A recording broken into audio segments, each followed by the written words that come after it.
What happened? Just explain the process that the band went through to keep it all together and to really look forward to the things that were going to come up. Well, we were lucky in the sense that while Rick was unconscious, comatose, in hospital, we actually had something to be getting on with. Otherwise, we'd have gone mad. You know, just wondering, is this guy going to live? Is he going to die, or whatever? You know. But we had drum tracks down on tape. We had things to do, so we just made a decision, like the day after we heard the news of the accident, that we were going to go straight back in the studio and get on with it. There was no point us hanging around the waiting room of some hospital. It's like, you know, you kind of go a bit mental.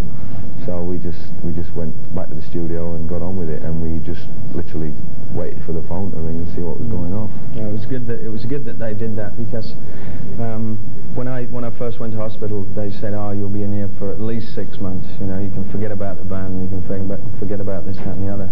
So I was out of the hospital within 3.5 weeks, and then 2 weeks after that, I was back in Holland working with the band again.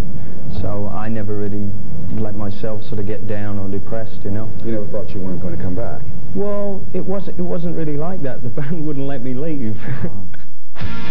Now, Hysteria's a different track for you. It's definitely, it's the type of track that any radio station can play in this day and age when all radio doesn't play rock and roll. Shame they didn't then. Yeah. I know.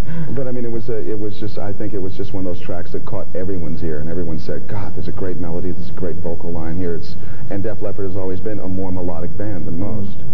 That was actually one of the first things that Phil contributed towards the album, because this is the first time Phil's written with a band. Yeah. Although he played on everything on Pyromania, it was all written before he joined. He just sort of came in and filled the shoes. Yeah, and this time him and Sav, the actual verse part of it, I think was like Sav, but Phil actually came up with a melody.